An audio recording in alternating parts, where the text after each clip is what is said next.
to Dan Ray, live from the Window World Nightside Studios on WBZ News Radio. Oh, it is great to be back in the Window World Nightside Studios. We'll be talking about Window World again next week. Those of you who are thinking about getting some windows or siding or doors for your home, hang on until Monday night. I'll tell you all about it. You know, it's a great company, and Eric Peabody and his wife Renee are back with us here on Nightside. I'll tell you who else is with us here on Nightside right now. Matthew Kinslow. Matthew's a young man who's written a book. It's entitled Unstoppable: How One Person, and of course that would be Matt, with autism is never giving up on his lifelong dream to become a teacher and a worldwide influencer. Matt Kinslow, welcome to Nightside. How are you tonight, my friend? Excellent. Excellent. Well, I think you are excellent from everything that I've seen and heard. This book of yours has came out, I guess it's 4 months ago tomorrow, December 19th, if I'm 2023. How's it doing? It's available on Amazon. Tell us about it. Yes, so far so good. In the past 4 months, I've been making my rounds on social media, news media, so a lot of cordial television and radio and interviews. And my book is just about my journey through student teaching with autism and the additional challenges that I've had, and how I still succeeded in my dreams, what I wanted to do, and my adventures in substitute teaching as well. So, Matt, let me ask you, how old are you now? So I think you're sometime in your late 20s, mid to late 20s? Yes, 28. 28, okay. So you were diagnosed with autism at what age? 6. 6, okay. But it sounds to me like, from what I've read about you, you've always wanted to be a teacher. That's a lot of, kids want to be baseball players or football players or firemen or firefighters, whatever. But you have been really your entire life you want to be a teacher. You were elected, if I'm not mistaken, in one grade as teacher of the day. And you said that was the happiest day of your life, as I understand it. Yes. Always wanted to be a teacher. I say probably first grade, give or take a year. I did consider baseball and firefighting, just to let you know, but I thought, teaching, that's always what I wanted to do. And in 5th grade and 6th grade, I got a teacher for a day. It was like a fundraiser, and my ticket was drawn. Yeah, I wanted to be a baseball player, but then they started throwing curveballs, and that was the end of that, Matt. So I'm sure we can identify with that.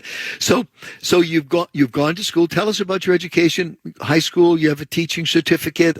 You have accomplished all the goals. And are you currently a substitute teacher? So how does that work? Every day they call you and say, "Hey, Matt, you're going to this school system, going to this school over here." How does it work? Yes. App called Frontline, and I get to accept jobs. And for me, it's like a day by day. Sometimes I don't know until that morning or the night before. And are you at in a school district where there's 10 or 15 schools that you can be called in for, or are you in a larger? Or tell us about the school district. I assume it's a school district where you're employed. At Newport Mesa Unified School District here in Southern California, and there's 33 schools. And 33. I've been to probably about 27 so far. And I assume you've had a chance of perhaps upon occasion going back during the individual academic year and being in front of a class more than once. I'm told that you're quite popular when all of a sudden the substitute teacher walks in through the door, and it's Matt Kinslow. Yeah, sometimes I get to return to the same class. Like, for instance, I was subbing music and maths at local middle school, and I subbed there before, and a lot of the students were just saying, "Hey, hi, Mr. Kinslow," and everything. So I guess I like, helping the students, and as a reward, I do like magic tricks. I tell them it's not real magic, or juggling, and also help them with their academics. Yeah, I read that also, that you're a fairly accomplished juggler. What do you juggle? Hopefully you don't juggle like fire, as sometimes I see, at those Hawaiian luau's with guys juggling fire. What do you juggle? Tennis balls? What's the easiest thing to juggle? They're called juggle bugs, kind of like tennis balls, but more beanbag-like, and they're cubes. I also juggle clubs, as well as a basketball and 2 soccer balls. So when you say clubs, you mean like bowling pins? Yes, like bowling pins, yeah. That's pretty cool. And I got to assume that when you're in a junior high school, those talents are pretty good. You know, when I was in high school back in the last century, or in junior high school, and the substitute teacher would come in, we would always say, "Oh, great, we don't have to do any work today." But I guess you still, as a substitute teacher, have an obligation not just to entertain, but you also got to move the kids along with lesson plans, right? Precisely. And my reward system is just for that, like as a reward. Like they do the work, and sometimes I get to teach the work, but at the end, if they're good, I could give them like a little trick. And would you say that kids today are more respectful of substitute teachers? Because back in the day, we sometimes were not as respectful to substitute teachers. We went to a tough school, at least the school I went to, a very rigorous school academically, and many of the teachers in that school were older. Of course, I don't think of them as being older now, because I'm now older than they were when they were being the substitute teachers. But when the subs would come in, we were not the nicest kids in the world to the subs. Have kids changed their attitude, do you think, or do you occasionally get a tough class that you got to kind of put them in line, if you know what I'm saying? Yeah, in my observation, yes, there's a lot of respectful students, and then there were also classes where I just have to really help manage than being able to teach. So there are some students that are on that side, and I just help out the best I can. Yeah. You say manage. I think what you really mean is crack the whip and make sure that the lions sit up, and do the right things.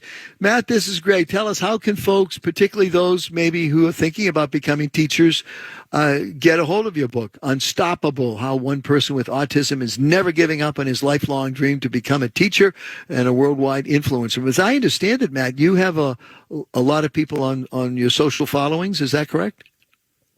Yes, particularly Instagram, TikTok, and YouTube. Well, I'll tell you, you can download this interview. We will have this posted sometime after midnight at nightsideondemand.com, and you are more than welcome to download that and share it on any of your social media sites, because you've done a great job for us tonight, and let's spread the word. Again, they can go to amazon.com. Is that the easiest place to get the book? Yes, I would put on Amazon, Unstoppable Matthew Kenslow, and then search. Perfect. Matthew Kenslow, Kenslow. And my understanding is you got some other books there as well, so you've become quite an accomplished author as well. Matt Kenslow, thanks very much. You're an inspiration to a lot of people, and I really enjoyed our conversation tonight. We'll talk soon, okay? Hey, thank you. Very welcome.